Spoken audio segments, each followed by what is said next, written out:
Bonsoir à toutes et à tous, merci d'être venus chez Caride nombreuses et nombreux ce soir, malgré la chaleur désertique. Et là, tout de suite, j'introduis déjà un peu, mais pardon. Donc on est très heureux de recevoir DOA, qui était déjà venu.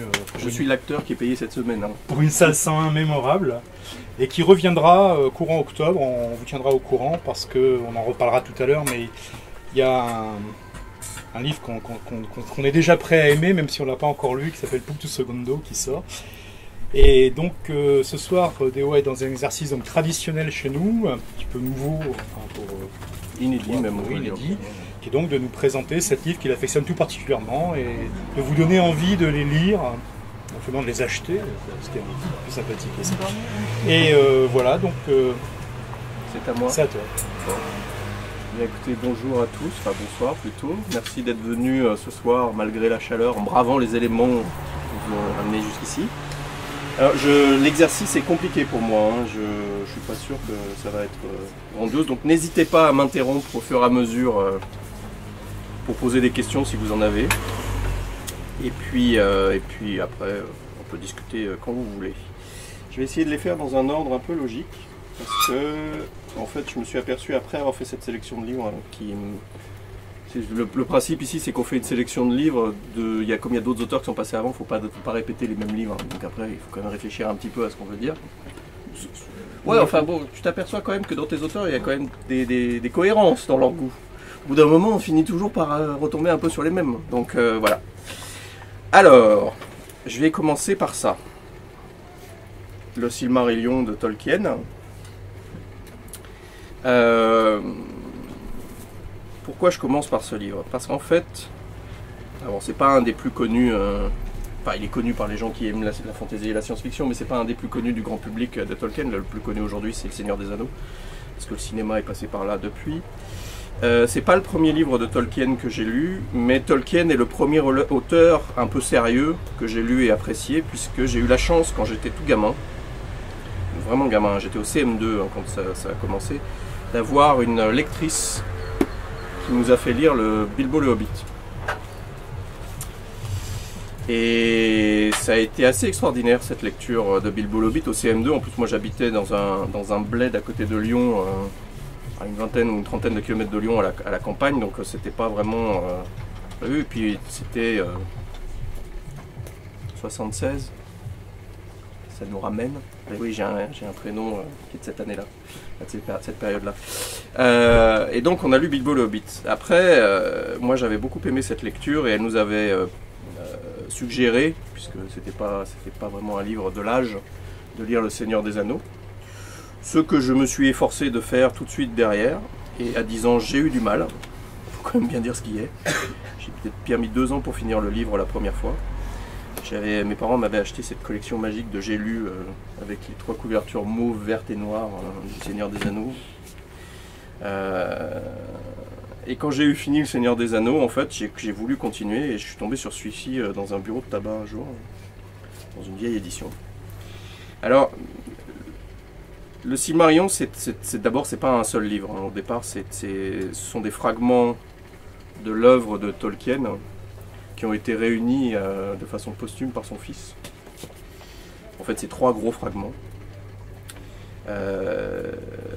Le premier s'appelle, si je me souviens bien, le Quenta Silmarillion. Le second, ça doit être le conte ou le lait de Beren et Lúthien. Et le troisième, c'est la chute de Núménor, si je me souviens bien.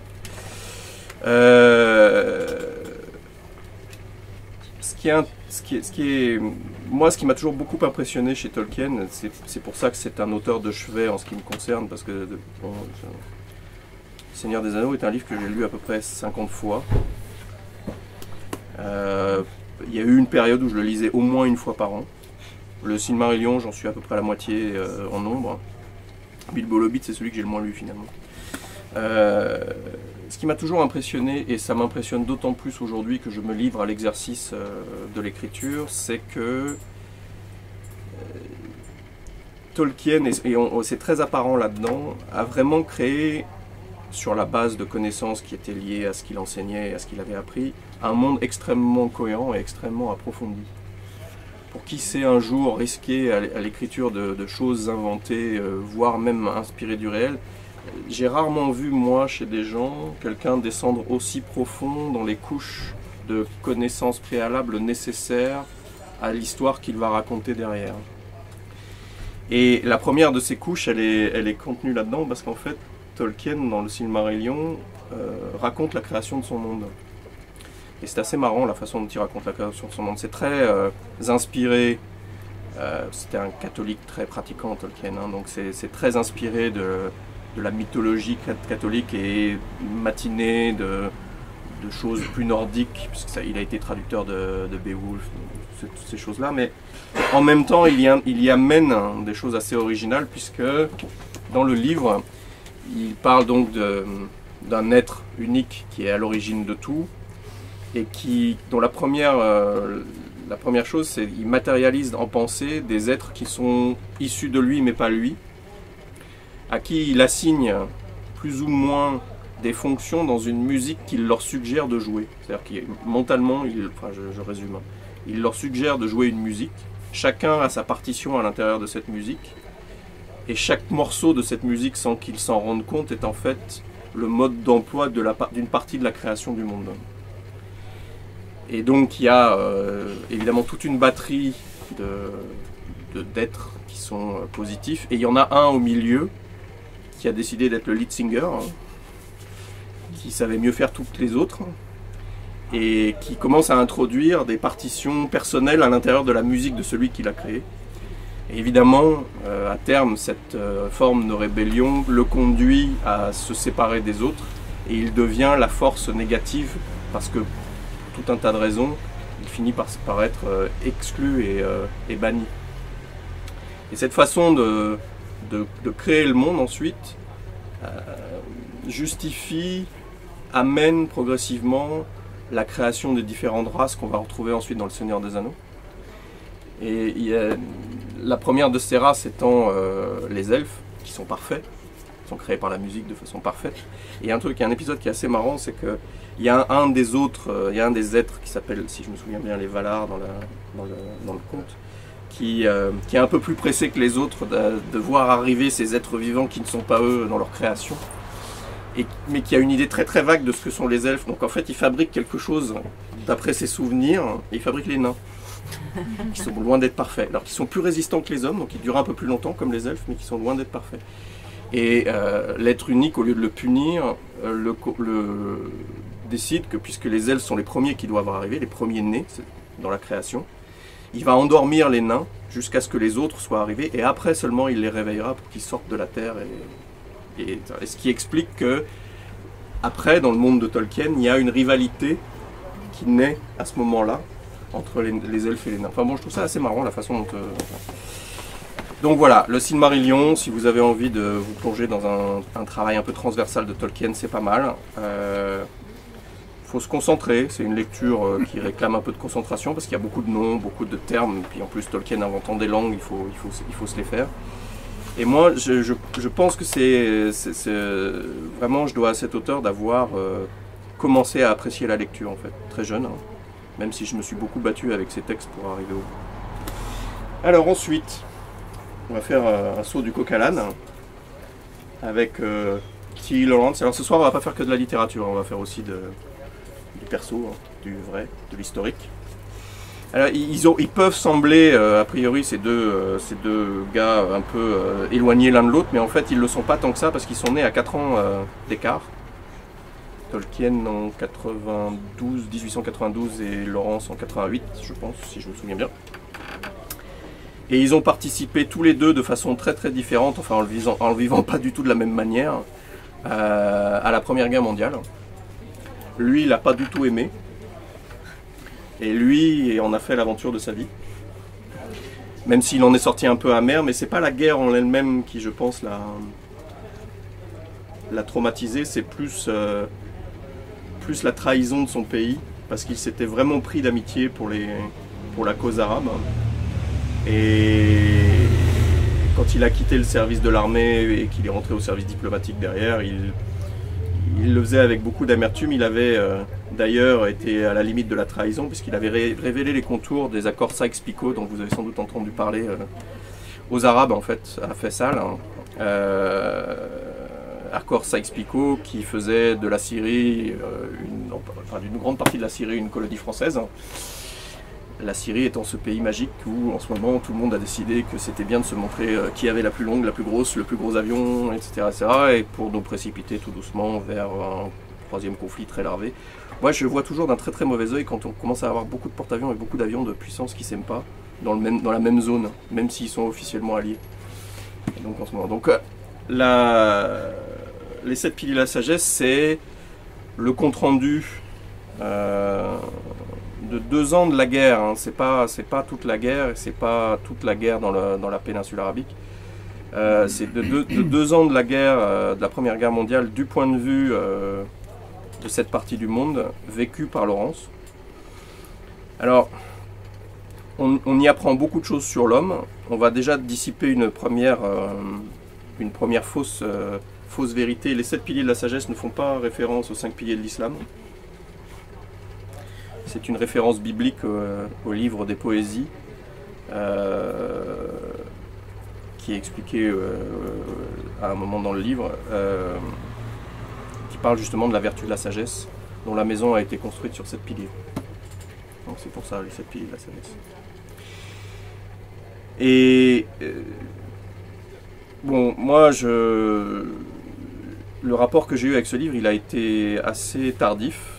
En fait, je l'ai découvert par le cinéma, et je l'ai découvert l'année où ils ont restauré le film Laurence d'Arabie. Donc c'est au début des années 90 quand ils ont fait une restauration. C'est une Laurence d'Arabie. Je me souviens avoir détesté ce film quand j'étais gamin parce qu'il était trop long. Et puis un jour, ils ont fait cette restauration, ils l'ont ressorti au cinéma, et je suis allé à Lyon dans ce cinéma qui s'appelle le Comédia, en plein été.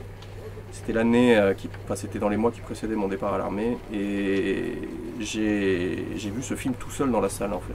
Je suis resté 3 heures à voir ce film, j'étais tout seul dans la salle, il n'y avait personne qui était là, c'était la dernière séance du jour. Et le mec m'a intéressé. Après j'ai lu son livre, qui éclaire une partie des choses qui sont dans le film. Enfin, le film romance beaucoup de choses, et alors ce qui est assez drôle, c'est que le livre est quand même déjà aussi une façon très très romancée de ses aventures. Hein. C'est pas... Je pense qu'il a un peu enjolivé un certain nombre de choses à l'intérieur. Mais enfin, il parle avec beaucoup de pudeur.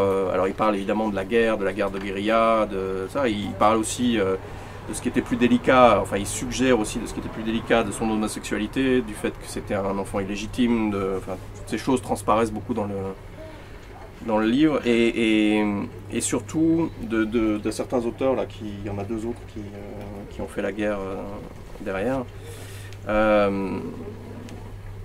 C'est sans doute le seul qui a vraiment apprécié de faire la guerre. En fait, il s'est réalisé dans la guerre. Et ça se sent vraiment. C'est un type qui n'a pas détesté faire la guerre, qui n'a pas détesté tuer, qui a un certain système de valeurs qui est très fort et très respectable, mais qui a aimé faire la guerre. Ça a été vraiment la grande aventure de sa vie, alors que pour les autres, ça a plutôt été la grande mésaventure de leur vie. Et donc, il publie ce livre en 1926, ce qui est assez intéressant, et on va pouvoir sauter du coq à l'âne, avec Ernest Hemingway qui publie celui-là aussi en 1926, après avoir lui aussi fait la Première Guerre mondiale et en être sorti un tout petit peu plus amoché que Laurence, qui est un livre moi que j'aime beaucoup, j'ai beaucoup aimé quand je l'ai lu, qui n'est pas sans rappeler déjà très en avance 1926, c'est quand même la force de toute cette veine de jeunes auteurs dits minimalistes américains qui sont apparus dans la foulée de Bret Easton Ellis au milieu des années 90, qui est un peu de ça. Lui, il avait déjà un peu tout inventé avant. Et qui parle déjà des générations désabusées post-Première Guerre mondiale, des gens qui sont un peu à la dérive, un peu perdus. Donc ils ne prenaient pas encore de la coke, mais ils buvaient beaucoup. Ils faisaient pas des fêtes dans les boîtes de nuit improbables, mais ils allaient à la feria de San Fermin et tout ça. Et des histoires d'amour impossibles, des gens qui savent pas où se placer, des gens qui sont dans le désespoir. Enfin, je trouvais ça... il parle d'une génération perdue dans ce livre, sans doute marquée par effectivement la fin de la Première Guerre et les dégâts de ce qui se profile avec la crise de 29 et tout ce que ça va amener derrière. Donc ça c'est pas mal. Alors ça me fait penser à... Oui, vous voulez peut-être... Génération perdue aux US ou... Ah non, Génération perdue dans le monde entier, parce qu'en fait tous les personnages de ce livre sont des Américains qui sont à la dérive à Paris et en Espagne en fait. C'est des jeunes Américains oisifs, certains riches, d'autres moins riches, qui vivent dans cette espèce de monde un peu jet set de l'époque, et qui est traversé par tout un tas de courants politiques et de remous post-guerriers, mais c'est pas vraiment ça qui est intéressant. Et la façon dont le narrateur, le personnage principal, parle de son désespoir, de sa façon de ne pas arriver aux amours qu'il veut, moi qui l'ai découvert plus tard et que les mecs des années 90, Hemingway, je suis revenu surtout. Bon. Hemingway, c'est un de mes auteurs favoris parce que c'est aussi un mec qui m'a... Quand j'ai commencé à le lire un peu plus sérieusement, il faut quand même comprendre que c'est des gens que j'ai découverts quand j'étais plus mûr, parce que plus jeune, je ne lisais pas ce genre de livre, je lisais plutôt des livres comme ça. Ils m'ont donné des vraies pistes de réflexion sur la façon d'écrire. Hemingway est souvent réputé comme étant un des premiers behavioristes, un des premiers comportementalistes, et c'est assez intéressant de voir comment déjà sa plume avait une force très moderne à une époque où ça restait quand même très classique la littérature. Et c'est pas étonnant que derrière il ait autant marqué les gens beaucoup plus par son style, même à la limite que par ce qu'il racontait. Donc voilà, un autre homme de guerre. Donc après on va passer à celui-là. Encore un traumatisé de la guerre. Bien que lui, à la différence des trois autres, il n'en ait pas fait beaucoup de la guerre. C'est-à-dire qu'il a écrit un des grands livres sur la guerre. Lui, c'est plutôt la Seconde Guerre mondiale que la Première Guerre mondiale. Il l'a écrit assez jeune, parce que je crois qu'il l'a publié quand il avait 26 ans. Donc il l'avait écrit dans les 3 années qui avaient précédé. Il a fait assez peu de choses pendant la Seconde... Il était soldat pendant la Seconde Guerre mondiale dans le Pacifique, mais il était plutôt planqué, Mailer. Il était plutôt genre dans les cuisines qu'au front, même s'il a participé à quelques opérations au front. Il a assez peu vu la guerre, mais il en parle très très bien dans ce bouquin. Et c'est son premier livre. Et pour qui écrit, ce qui est mon cas, et pour qui a donc écrit un premier livre, c'est une grande leçon d'humilité. J'aurais aimé pouvoir écrire un premier livre comme ça. Sincèrement, quand on découvre ce livre et qu'on voit, qu'on le remet dans la perspective d'un type qui a 25 ans et dont c'est le premier ouvrage. Alors après on peut aller un peu plus loin, mais Mailer était un type assez brillant, hein. C'est un type qui rentrait à Harvard à 16 ans. Mais malgré tout, il a quand même écrit un grand bouquin, et c'est une des choses qui le rapproche de moi, au-delà du fait que c'est un grand livre sur la guerre. Donc j'en ai écrit un grand livre sur la guerre, mais enfin en tout cas j'ai écrit un livre sur la guerre, donc ça nous rapproche. C'est qu'il a beaucoup lu et compulsé Tolstoï au moment où il écrivait ce livre, et il avait en ligne de mire Anna Karénine et Guerre et paix. Et c'est pas étonnant. Et j'ai trouvé ça, quand je l'ai appris rétrospectivement, plutôt pas mal, parce que même si je sais, alors je vais faire une digression 2 secondes, j'ai donc écrit, je viens de terminer d'écrire la seconde partie d'un grand bouquin qui s'appelle Tout grand par la taille, hein, et qui a été allègrement comparé au moment de sa sortie, parce que je pense qu'on risque quand même dans des problématiques de clichés, c'est-à-dire quand on appartient à un genre, on a du mal à en sortir. Il a été allègrement comparé à Elroy et à Winslow. Vous me direz, il y a des comparaisons qui sont moins flatteuses, mais et c'est pas faute d'avoir répété aux journalistes qui écrivaient dessus et qui m'interviewaient éventuellement sur quelles étaient mes références pour ce livre, d'avoir cité 2 autres ouvrages comme modèle, hein, impossible à atteindre, mais modèle quand même, qui étaient Guerre et paix et Voyage au bout de la nuit de Conrad. Apparemment, quand on écrit du noir, on ne peut pas citer des auteurs qui sont dans des collections sérieuses. Voyage au bout de la nuit Hein Non, Voyage au cœur des ténèbres, pardon. C'est un peu chaud. Désolé. Oui, au cœur des ténèbres de Conrad, pardon. Et ça m'a fait plaisir de découvrir que moins pendant qu'on travaillait dur sur nos bouquins. Alors lui, il a mis quand même beaucoup moins de temps pour l'écrire, ce livre. Moi j'étais un peu plus laborieux. Il a fait ça en quelques dizaines de semaines, moi j'ai fait ça en quelques dizaines de mois. Bon, j'ai pas le même talent. Donc je vous conseille de lire ce livre si ça fait partie des genres. Si vous avez apprécié Guerre et Paix, vous apprécierez ce bouquin. Quoiqu'il est un peu plus violent quand même sur la guerre. Il est plus vu d'un strict point de vue masculin que d'un... Et il est formellement plutôt intéressant parce qu'il a une machine à remonter le temps à l'intérieur du livre. Donc il a une action qui se passe au présent, puis de temps en temps il fait des flashbacks. Donc c'est assez original comme construction, même si à l'époque on a trouvé ça lourdingue. Enfin bon, 1926. 1940, non 48 je crois. 46 ou 48. 48. Évidemment, c'était pas très original. Alors ensuite, on va faire un saut logique entre ces deux-là. En fait, on pourrait même faire un saut logique entre les trois.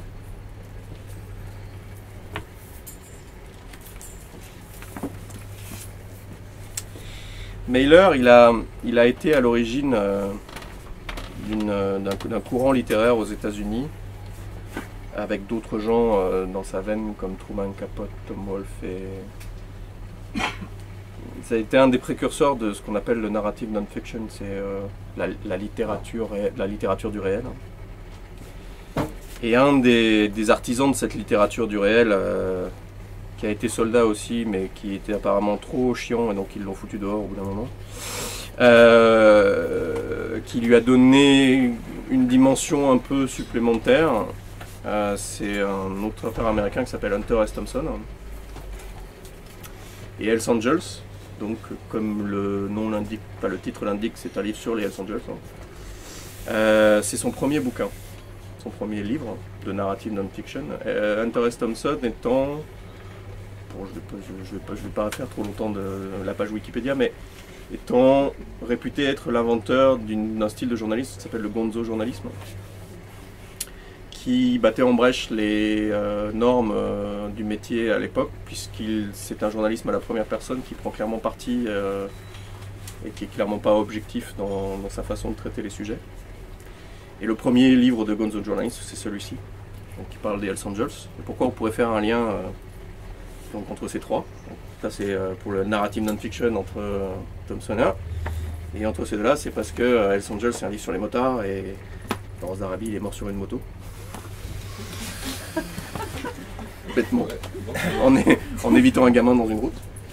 Bon, c'était des motos anglaises par rapport à des motos américaines. Après, on va pas gloser longtemps sur les qualités des uns et des autres. Hein, voilà. Et donc, le livre est de Thompson intéressant pour le style, intéressant parce que le gonzo journalisme est intéressant parce que, pour une fois, c'est une vision de l'intérieur des Hells Angels tels qu'ils sont. Et pas tels qu'on les fantasme. Donc il y a beaucoup de choses qui les mettent en avant et beaucoup de choses qui les rabaissent derrière.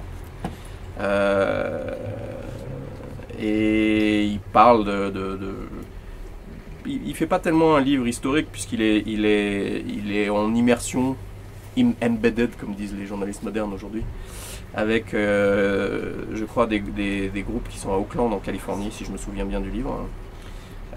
Notamment un chapitre, puisque les différents, dans l'organisation des Hells Angels, les différents groupes locaux s'appellent des chapitres, qui est celui de Sonny Barger, qui est un des Hells Angels les plus connus aux États-Unis.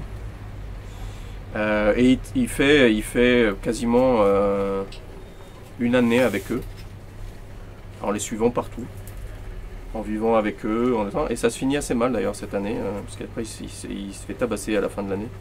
Parce qu'il a fait une remarque à Hells Angels et ces gens-là sont assez susceptibles. Et plutôt brutaux, pas diplomates. C'est assez intéressant. Moi, je partage avec les Hells Angels un certain plaisir de la moto, donc je peux partager aussi avec T. Lawrence. Une de mes premières motos, ça a été... ma troisième moto, ça a été une Harley Davidson.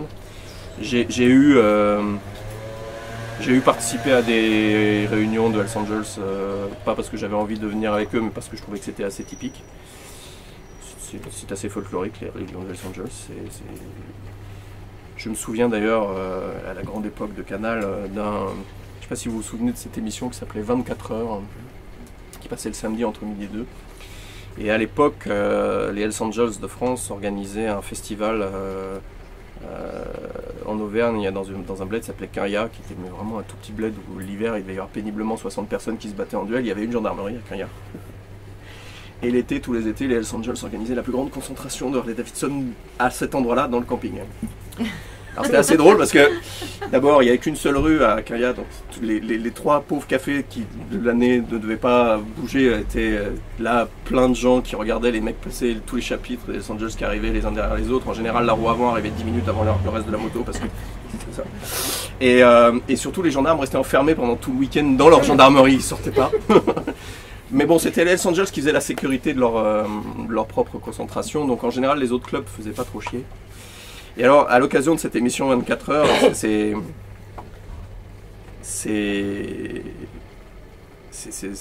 très révélateur en fait du fantasme et du réel. C'est-à-dire que bon, le président de l'époque des Hells Angels de France s'appelait La Flèche.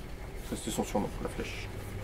Et il était dans sa caravane avec son trésorier, son vice-président, tout ça, et il racontait aux journalistes qui l'interviewaient donc de 24 heures, oui mais nous, en fait on est mal vus parce qu'on est habillés avec du cuir, on a des motos qui font du bruit, puis on est des rebelles, on vit pas comme les autres, mais en fait on est très doux, on a des vraies valeurs de famille, bon, ce qui est vrai, ils ont des vraies valeurs entre eux, qui concerne un peu qu'eux, c'est d'ailleurs pour ça qu'ils appartiennent à ce qu'on appelle le 1%.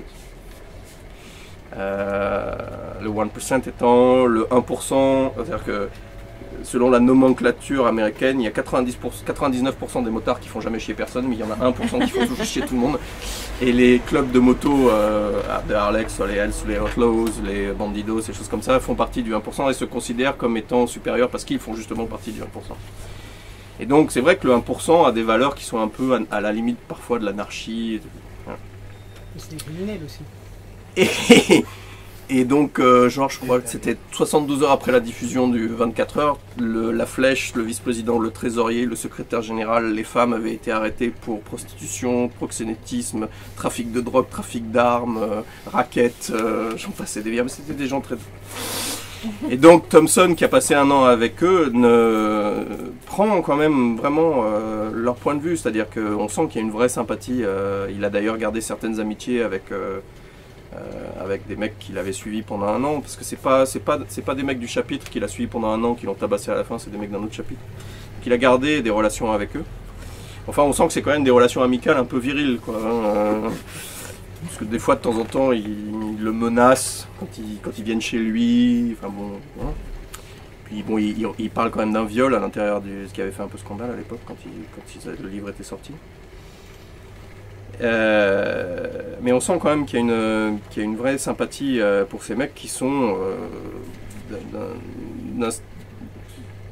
un peu des rebelles ultimes, quoi. Enfin, c'est un peu les nomades et les gitans ultimes à l'époque en tout cas, qui ont la réputation d'avoir été au départ un groupe de militaires, mais bon ça c'est pas vrai, même si leur nom vient effectivement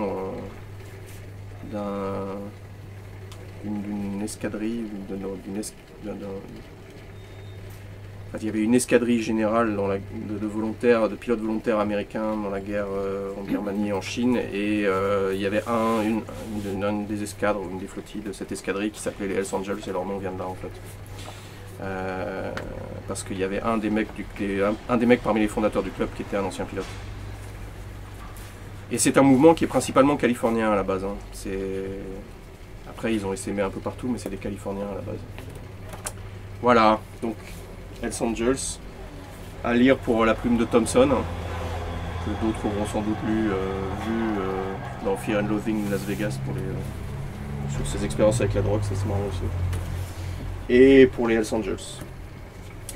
Alors ensuite, on va passer à tout à fait autre chose. On va passer à ma copine Dominique Manotti, avec qui j'ai écrit un livre. Moi, Dominique, c'est quelqu'un que j'aime beaucoup, même si nos débuts d'amitié n'ont pas été simples. Je l'ai découvert par ce bouquin, Nos fantastiques années fric, Et je conseille à tous les gens qui ont envie de la lire une première fois de commencer par ce livre-là, qui est un récit à mi-chemin entre le policier, la politique et l'espionnage, et qui est vraiment très très bien. Je l'ai découvert quand elle était en grand format. Moi, je vous avouerai que je commençais à creuser la problématique du polar, et j'avais beaucoup de mal avec les auteurs français issus de la tradition du polar de gauche en France. Je trouvais ça globalement pas très intéressant. Et puis un jour, j'ai entendu parler de ce bouquin, je crois que sur France Culture ou France Inter, comme quoi ils font parfois des choses bien. En fait, ils font souvent des choses bien, je suis méchant avec eux. Et je l'ai lu derrière. J'habitais en Angleterre à l'époque, je faisais des allers-retours entre la France et l'Angleterre, et j'ai été scotché par ce livre en fait. Je cherchais en fait des équivalents à Elroy, des choses un peu fortes et un peu musclées dans la littérature française de l'époque. Et en lisant ça, j'ai eu l'impression de ça, ce qui est pas tout à fait étonnant, puisque Dominique est une grande fan d'Elroy, hein, et elle travaille en tout cas beaucoup pour essayer d'approcher la puissance et la sécheresse de son style dans les livres.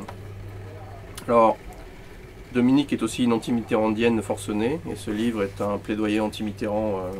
Donc tous ceux qui sont revenus de mai 81 peuvent le lire avec plaisir. Tous ceux qui sont encore Mitterrandolâtres, évitez-le, parce que ça vous y met pas. Voilà. Et donc on s'est rencontrés. Moi j'ai lu tous ces bouquins après, enfin tous ceux qui étaient disponibles chez Rivage, et je crois qu'à l'époque elle était chez Point Seuil pour Sombre Sentier déjà, qui était son premier bouquin.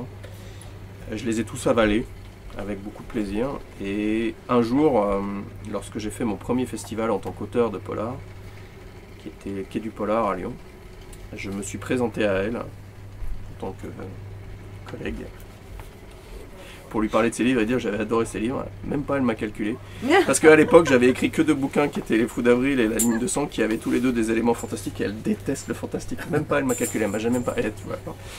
Et en fait on s'est retrouvés bien des années plus tard quand elle sortait Lorraine Connexion et moi, Citoyen Clandestin, à faire un débat, et là enfin elle a daigné commencer à me parler. Et ça vaut mieux pour le débat. Ouais, on aurait pu se mettre sur la gueule aussi dans le débat. Et en fait, ça a été le début d'une vraie belle amitié. Mais c'est vrai qu'elle ne m'a pas calculé du tout là, au début. Elle m'avait vraiment pris de haut. C'est qui ce mec qui écrit des livres pas normaux, voilà. Et j'ai été très heureux de collaborer avec elle pour faire l'Honorable Société, qui était au départ un projet de série télévisée. Et ça s'est tellement bien passé avec les gens de la télévision qu'on en a fait un livre. Et on s'est vraiment beaucoup amusé à écrire ce livre,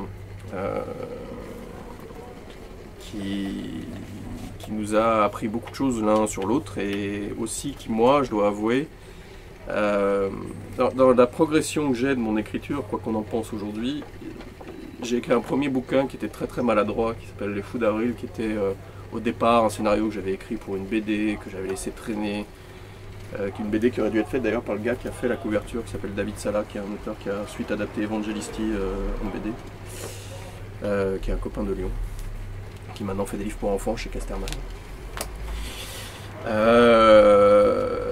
Et comme j'étais un peu désœuvré à l'époque, j'ai pris ce scénario qui me traînait, et j'ai écrit un livre comme ça parce que ça m'avait occupé. En fait, j'avais pas du tout de vocation à être auteur, moi, à la base. J'étais du côté obscur de la force, je faisais de la production de jeux vidéo. Et je faisais signer des contrats, je gérais de l'argent, tout ça, des trucs pas bien. Et donc le livre est très très maladroit, le scénario est d'une construction, mais alors ça a pleuré.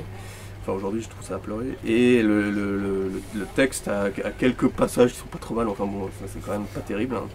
Ensuite j'ai écrit un livre qui était un plus dans le genre noir policier, mais qui avait des éléments de fantastique dedans, donc qui était encore un peu gras. Enfin, je cherchais un peu. Puis un jour, j'ai commencé à travailler sur Citoyen Clandestin, et ça a été ma première marche vraiment franchie. Parce que là, j'avais, fort de l'expérience des deux précédents, j'avais quand même plus de recul sur ce à quoi j'essayais d'arriver. J'affirmais un peu plus des choses qui me plaisaient. Donc mon premier franchissement véritablement fort, ça a été Citoyen Clandestin, que j'ai d'ailleurs opéré en grande partie grâce à ma collaboration avec Aurélien Masson dans la série Noire, hein, il faut quand même dire ce qu'il est, qui a un œil assez juste pour déterminer ce que vous voulez, enfin pour voir dans ce que vous avez écrit ce qui correspond à ce que vous aviez envie, l'ambition d'écrire, ce qui n'est pas donné à tout le monde, parce que beaucoup d'éditeurs sont là pour vous expliquer ce qu'il faut écrire pour que ça marche. Il y a peu d'éditeurs qui sont capables de dire voilà ce que tu voulais écrire et voilà où tu es arrivé. Alors là ça marche pas. Donc réfléchis parce que en fait là tu t'es éloigné de ce que tu avais l'intention d'écrire ou de ce que tu avais l'intention de rendre, ce qui n'est pas donné à tout le monde. Donc ça a été mon premier vrai progrès.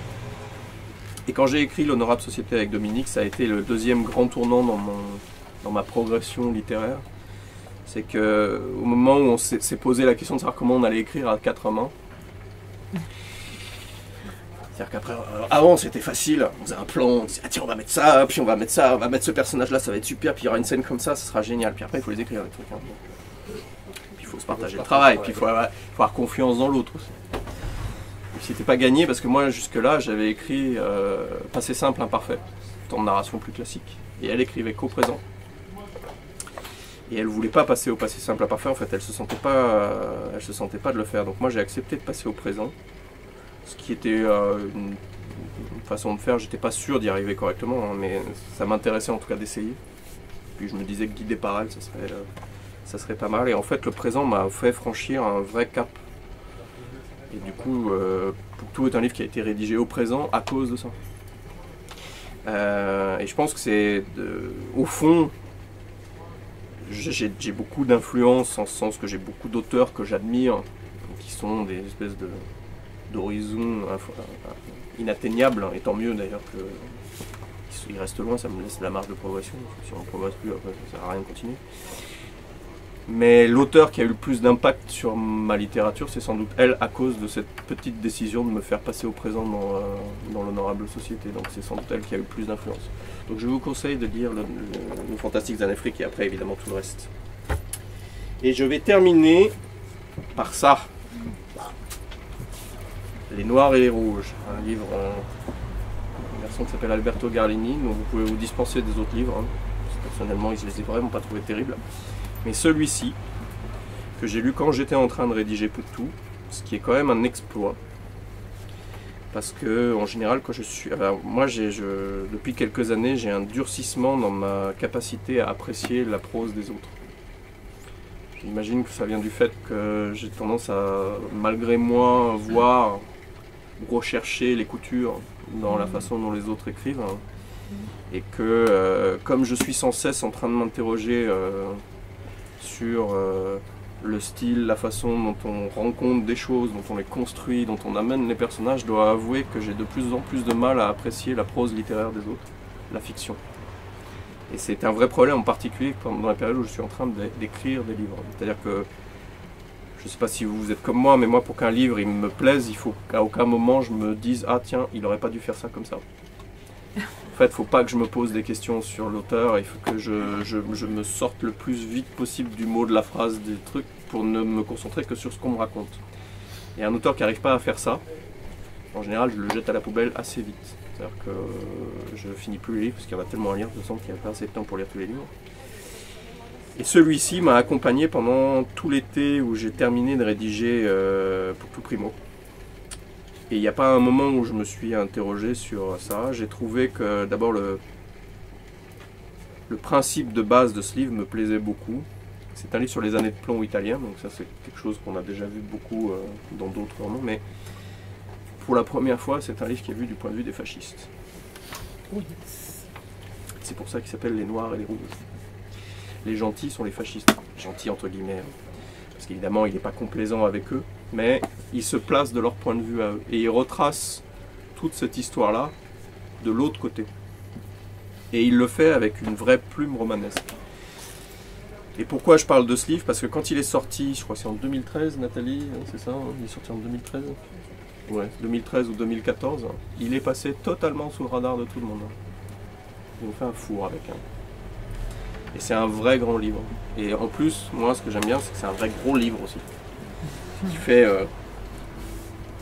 presque 680 pages, et on en a vraiment pour son argent. Et c'est un vrai gros livre qui est écrit dans un style assez classique, c'est une plume assez classique, c'est très romanesque, littéraire, mais sur un sujet qu'on n'a pas l'habitude de voir avec cet angle-là. Et honnêtement, moi j'ai été assez bluffé par ce livre, et je vous dis, c'est un des rares romans que j'ai réussi à lire pendant que je rédigeais beaucoup, parce qu'aujourd'hui j'ai plutôt tendance à ne lire que des livres de narrative non-fiction, ou des vieilleries que j'ai déjà lues avant et qui m'ont plu. C'est assez rare que je trouve des romans qui me touchent. Ça ne veut pas dire que j'ai un goût très sûr, hein, ça veut juste dire que c'est devenu difficile pour moi. Donc Les Noirs et les Rouges de Garlini. Si je crois qu'il va bientôt faire l'objet d'ailleurs d'une parution en poche, il me semble, si je me souviens, chez Folio Policier, où il aurait été bien mieux qu'au Monde Entier, parce que c'est quand même plus un roman noir qu'autre chose. Je pense que à la série noire, il aurait sans doute attiré plus l'attention qu'il ne l'a fait au Monde Entier. Voilà, c'est fini. Là, vous pouvez sortir et vous...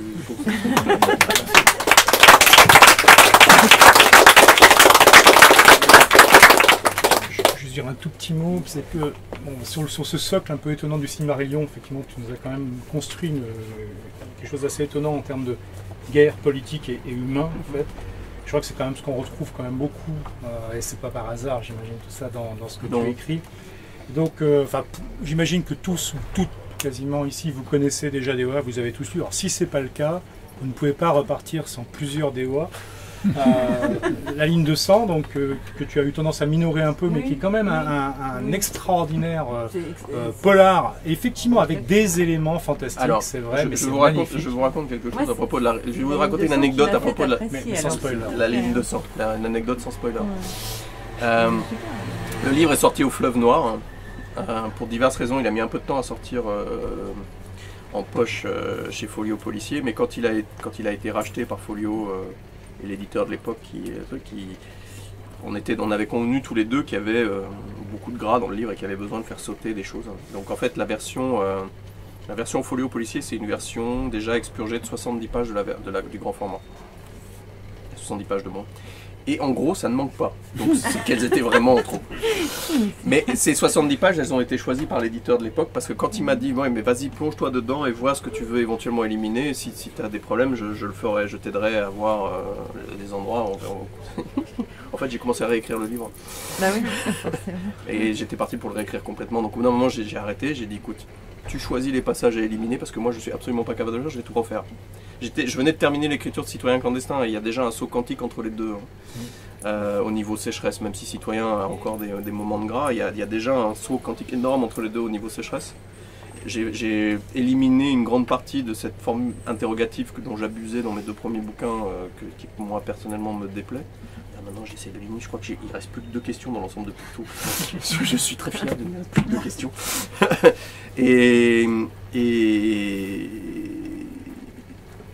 Donc j'avais vraiment commencé à réécrire ce livre. Donc je le renie pas, je l'ai écrit.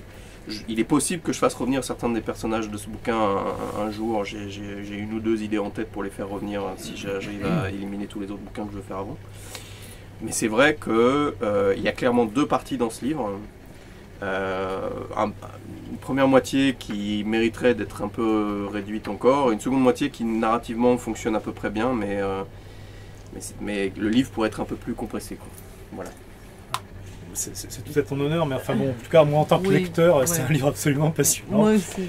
Même si c'est vrai que je préfère Citoyen clandestin, donc qui est venu après, qui est effectivement, il y a un saut quantique dans l'écriture. Oui, bon, Citoyen clandestin, pour ceux qui ne connaissent pas, c'est probablement un des meilleurs polars thrillers politiques qui ait jamais été écrit en France. Hein, je pèse mes mots. Hein, dans un genre très différent de Faucilles en Afrique, mais qui est effectivement lui. Il y a une dimension militaire et d'espionnage, disons, de renseignement de terrain dans Citoyen clandestin qui n'est pas la vocation première de nos Faucilles en Afrique. Mais dans le genre thriller politique, voilà. Il y a ça aussi. Moi, c'est vraiment un très très grand livre pour moi. Je ne dis pas ça juste parce que c'est ma copine.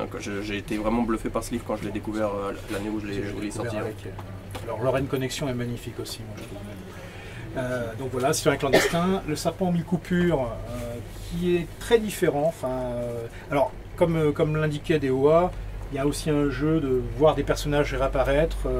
On n'a pas nécessairement besoin d'avoir lu les précédents quand les personnages, parce qu'on les découvre comme ils sont à un instant donné. Et il y aura également cette sensation dans Putu Primo, donc, qui est paru l'année dernière. Et Secundo. Et Putu Secundo, donc il y a des personnages qui étaient présents dans Citoyen clandestin ou dans Serpent mille coupures. C'est évidemment un grand plaisir quand on les reconnaît, quand on les retrouve. C'est pas indispensable, à mon avis, pour lire Putu Primo, d'avoir lu Citoyen clandestin. On peut s'en passer. Évidemment, c'est très agréable. C'est mieux de les avoir lus. C'est pas indispensable de les avoir lus, ça ne nuit pas. Enfin, il y a rien qui nuit à la compréhension dans les deux livres. Et dans les séries, en fait, moi j'ai commencé par Putu, je n'ai lu Les Citoyens qu'après. Ça devient comme un préquel. Parfois dans les séries, un grand flashback. Ils font des épisodes comme ça où ils nous renseignent. Mais ça fonctionne très bien comme ça aussi. J'ai plusieurs autres personnes. Moi j'avais lu Citoyen clandestin avant, mais d'autres personnes qui ont lu Citoyen clandestin après Putu, ça fonctionne également parfaitement. On en apprend plus sur finalement ce qu'il y avait derrière ce personnage qu'on a saisi à un instant de sa vie, donc autour de l'Afghanistan, en 2008, alors que Citoyen clandestin se passe dans les mois qui précèdent les attentats du septembre 2001, sans qu'ils soient directement corrélés aux attentats de septembre 2001. Mais ce sont vraiment des thrillers politico-militaires, parce qu'il y a une dimension militaire, sans aucun doute, et qui sont rares, parce que c'est vraiment des choses qu'on atteint difficilement, en France en tout cas, la précision dans l'écriture et sans que l'humain soit sacrifié là-dedans. C'est aussi ça aussi. C'est aussi une grande caractéristique de Dominique Menotti. Non, mais il a des actions. mais en fait je dis pas ça, c'est pas par hasard, c'est que ça fait partie aussi des gens qui m'ont influencé parce que c'est très précis. Dominique Menotti, elle est historienne à la base, donc elle a une tendance à écrire de façon extrêmement précise les choses et elle est dans une forme de sécheresse que j'ai fini par rejoindre derrière, même si je suis pas allé aussi loin qu'elle, moi je suis un peu revenu de ça. Mais c'est une inspiration, enfin, faut quand même rendre à César ce qui lui appartient. Voilà, donc n'hésitez pas à poursuivre les conversations autour d'un verre ou plusieurs. Le livre que vous avez écrit avec Manotti. On parle pas de celui-là? L'Honorable Société. Une Honorable Société qui est effectivement autour de la filière nucléaire française. Et des élections présidentielles. Et des élections présidentielles, donc quelque chose d'assez... où on retrouve effectivement ce travail que fait Dominique Menotti, qui est vraiment de relier des choses qu'on connaît parfois par les journaux sous forme d'affaires, mais dont les tenants et aboutissants historiques sont toujours voilés, ou en tout cas, et qui a une capacité à le reconstruire, et à y mettre une acuité, un ressenti du terrain, et le truc là qui est quand même très, je trouve, déo. Et donc voilà, n'hésitez pas à poursuivre les conversations autour d'un verre ou plusieurs, n'hésitez pas à vous plonger dans ces livres, et puis d'ores et déjà, donc, on vous donne rendez-vous dans la deuxième quinzaine d'octobre, la date reste à préciser mais on vous tiendra au courant, pour une soirée qui sera un enregistrement de la salle 101, donc en public, donc l'émission de radio de Fréquence Paris Pluriel, 2 heures, qui durera 2 heures, ce qui sera une première, je crois, dans l'histoire de la salle 101. Enfin, je crois qu'il y a un frère Abdeloff qui est présent ce soir, mais en tout cas, ça sera énorme. Et donc, n'hésitez pas à revenir. Cette fois, on parlera de Putu Secundo, donc qui sera paru le 3 octobre. 13. Le 13 octobre, pardon. Ne fais pas des fausses joies. Voilà, donc en tout cas, merci infiniment d'avoir accepté de prêter merci de m'avoir cet reçu exercice. et merci d'avoir patienté.